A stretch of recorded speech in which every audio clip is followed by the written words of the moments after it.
it sounded like empathy was like the biggest lesson, or at least the way I interpreted it.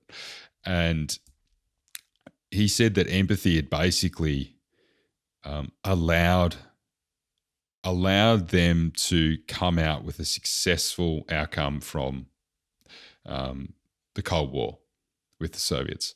And it's because they were able to put themselves within the skin of the Soviets and really understand what the intents were and what they wanted to get out of it. What first of all, mate, what do you think of that?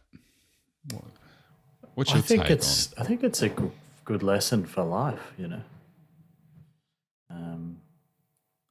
is you need to try and understand someone on the other side and really put yourself in their shoes in any interaction. I think it's fundamental, but it's interesting on the level of nations to try and understand a collective culture or collective zeitgeist. But nonetheless, incredibly important. And it just comes back to that original case in point. Everyone is just human.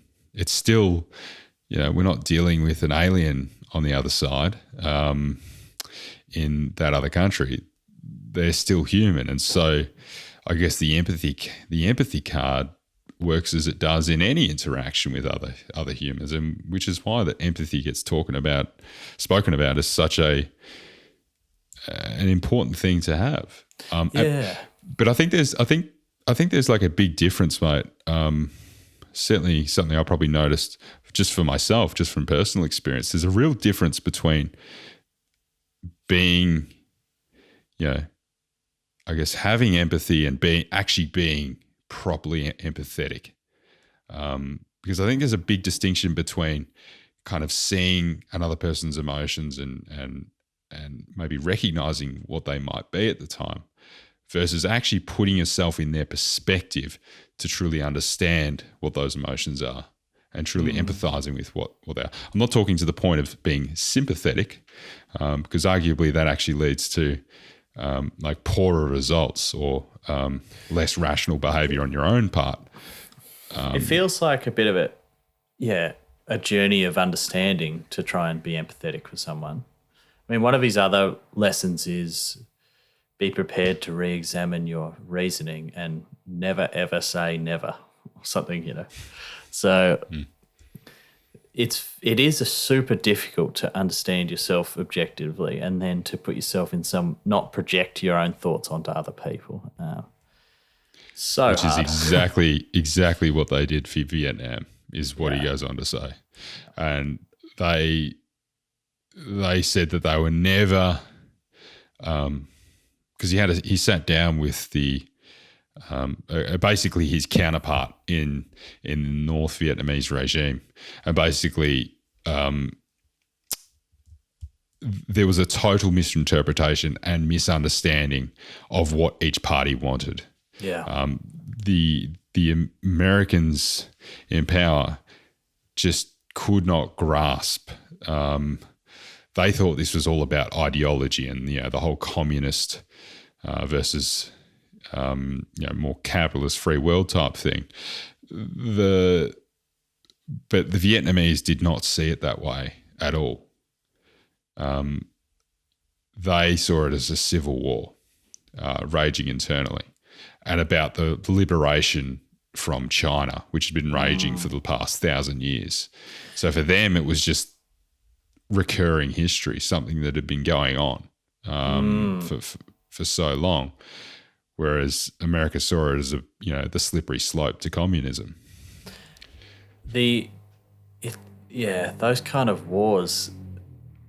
I mean, that without knowing enough about Vietnam, it seems to be, in my eyes, just a complete tragedy.